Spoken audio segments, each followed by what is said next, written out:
नमस्कार दोस्तों आज की वीडियो में हम बात करेंगे बायोमेट्रिक डेटा की कि क्या है ये बायोमेट्रिक डेटा और क्या ऐसा हो सकता है कि जब तक हम पे ओटीपी नहीं आता है तो तब तक हमारी ट्रांजेक्शन सेफ मानी जाती है कि आप पे ओटीपी आएगा, ओटीपी शेयर मत कीजिए। इस टाइप की हमको इन्फॉर्मेशन मिलती है कि जिससे हमारी ट्रांजेक्शन प्रॉपरली ढंग से सेफ रहे।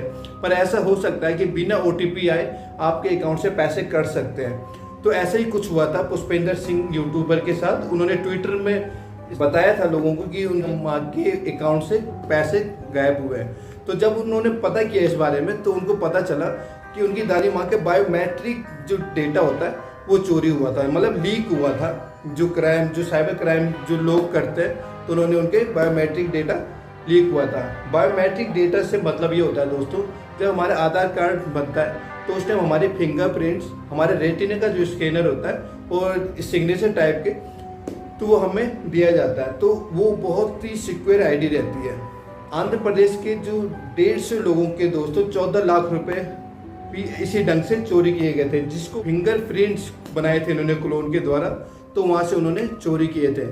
दोस्तों बिना ओटीपी के अगर किसी के अकाउंट से पैसे गायब हो रहे हैं या इस टाइप की घटना हो रही है कि आपके आधार कार्ड के बायोमेट्रिक जो डेटा होता है उसके द्वारा अगर कोई आपके पैसे गायब कर सकता है, तो इससे बचने के भी बहुत सारे उपाय हैं। क्योंकि आज की डेट में जो साइबर क्राइम वाले होते हैं, फिंगरप्रिंट्स के द्वारा उन्होंने कई लोगों के पैसे निकाले हैं आधार कार्ड के माध्यम से। कई जगह आपने देखा होगा कि आधार कार्ड से पैसे निकाल सकते हैं, तो वो सिस्टम बना हुआ है जिसमें क्या होता है कि आपको केवल एक फिंगरप्रिंट्स करने होते हैं। उसमें आधार कार्ड में आपका ओटीपी वाला सिस्टम नहीं होता है जिससे आप डायरेक्ट पैसे निकाल सकते हो। तो इसी टाइप के जो साइबर क्राइम वाले होते हैं वो किसी तरीके से आपके फिंगरप्रिंट्स लेते हैं और उसका क्लोन बना के उस तरीके से पैसे लेते हैं। तो दोस्तों सबसे पहले मैं बताना चाहता हूँ कि ये जो बायोमेट्रिक जो डेटा होता है वो कैसे दूसरे तक पहुँचता है। अब हमको भी मालूम नहीं है कि हमने अपने आधार कार्ड को कितने बार फोटोकॉपी के द्वारा कईयों को दिया है या कहाँ कहाँ हमने अपने आधार कार्ड नंबर बांटे हैं, तो हम लोगों को ये आज तक मालूम नहीं रहता है। जबकि हमें आधार कार्ड की ज़रूरत बहुत कम जगह पड़ती है, जैसे कि अगर कहीं सरकारी काम करवाना हो, जैसे रजिस्ट्री कराना या कहीं अकाउंट खुलवाना हो, तो वहाँ पे हमको अपने आधार कार्ड की ज़रूरत पड़ती है। पर हमें मालूम नहीं होता है कि हमने अपने आधार कार्ड कितनी जगह दिए हैं, जिसकी वजह से हमारे आधार कार्ड बढ़ जाते हैं। और वो आधार कार्ड का एक वो नंबर, वो केवल एक नंबर नहीं होता, वो पूरा एक आपका बायोडेटा होता है जिसके द्वारा कोई भी आपका नंबर का यूज गलत कर सकता है। इसको रोकने के लिए हम केवल कुछ चीज़ कर सकते हैं, कुछ स्टेप कर सकते हैं जिसकी वजह से हम बच सकते हैं। जैसे माई आधार जो ऐप होती है उनको डाउनलोड कीजिए। उसमें कई ऐसे ऑप्शन आते हैं जिसमें आप अपने आधार कार्ड को लॉक्स कर सकते हैं। उसमें एनेबल और डिसेबल का एक वो आता है। जब आपको ज़रूरत पड़ती है कि आप अपने आधार कार्ड का नंबर का कहीं यूज़ करना होता है तो आप उसको एनेबल कर सकते हैं, नहीं तो और टाइम पे आप उसको डिसेबल कर सकते हैं। गवर्नमेंट आपको VID एक नंबर देती है जो 16 नंबर होते हैं।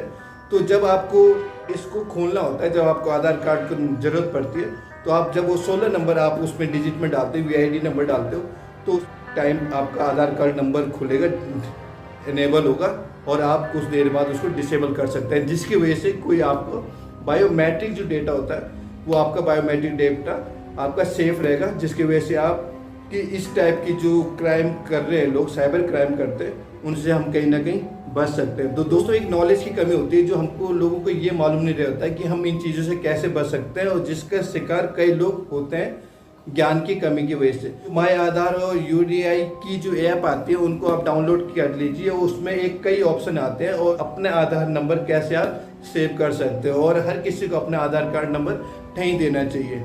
दोस्तों जब मुझे पता चला कि ऐसी घटनाएं ऐसी हुई हैं तो मैंने सोचा आप लोगों को बताना चाहिए कि ताकि ऐसे टाइप की घटनाएं किसी के साथ ना हो।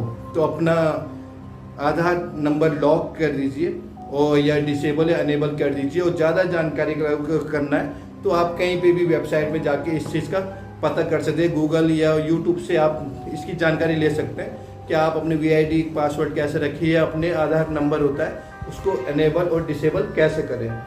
तो दोस्तों आज के लिए भाई इतना ही, एक छोटा सा मैसेज था मेरे द्वारा। आपको कैसा लगा आप मुझे ज़रूर बताना। तो आज के लिए बस इतना ही। मेरे साथ जुड़े रहने के लिए आप सबका धन्यवाद।